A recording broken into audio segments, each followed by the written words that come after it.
হ্যাঁ মা বলো।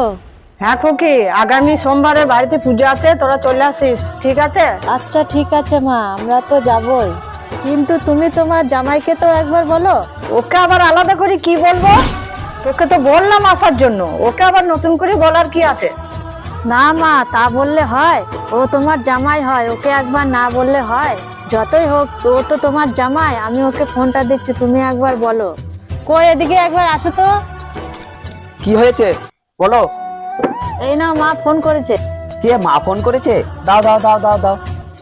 হ্যাঁ মা বলুন, কেমন আছেন? ভালো আছেন তো? হ্যাঁ হ্যাঁ, ভালো আছি।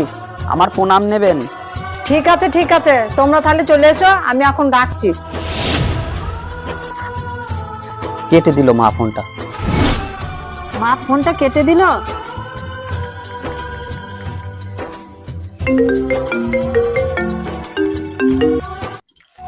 হ্যাঁ, আবার কি হলো, ফোন করলে?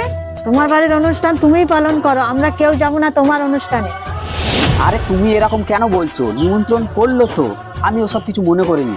আর অনুষ্ঠান বাড়ি, মা হয়তো ব্যস্ত আছে, সেই কারণে হয়তো। দেখছিস তো, আমি যে ব্যস্ত আছি সেটাও ও বুঝেছে, কিন্তু তুই বুঝতে পারছিস না। মানে বিয়ে হয়ে গেছে তো, ওই জন্য তাই একটু বড় বড় ভাব দেখাচ্ছিস। বিয়ের পর বড় হয়েছে কি না জানি না, কিন্তু বিয়ের পর আমার স্বামীর সম্মানটা আমি খুব ভালো করে বুঝতে পারি। যেখানে ওর সম্মান নেই সেখানে আমি পাত পেরে খেতে যাব, সেটা হতে পারে না। তুমি তোমার দূর সম্পর্কে আত্মীয়কে নিমন্ত্রণ করছো না, তুমি তোমার মেয়ে জামাইকে নিমন্ত্রণ করছো। বাড়ি আসার প্রয়োজন মনে করনি, ফোনে বলছো। ভালো মন্দ জিজ্ঞেস করা তো দূরের কথা, ওর সাথে ভালো করে কথাও বলোনি, আর ভালোভাবে নিমন্ত্রণও করোনি। এই দিন ওকে তোমরা সম্মান দিতে পারবে, এই দিন আমরা তোমাদের বাড়ি যাব। বুঝতে পেরেছো? মাকে তুমি এইভাবে না বলতেই পারতে, গুরুজন মানুষ, হয়তো ভুল ভালো একটু করে ফেলেছে। দুজন হোক আর যাই হোক, তুমি জানে না জামাইকে কিভাবে সম্মান দিতে হয়? সে সম্মান দিতে জানে না, সে সম্মান পাওয়ার যোগ্য নয়।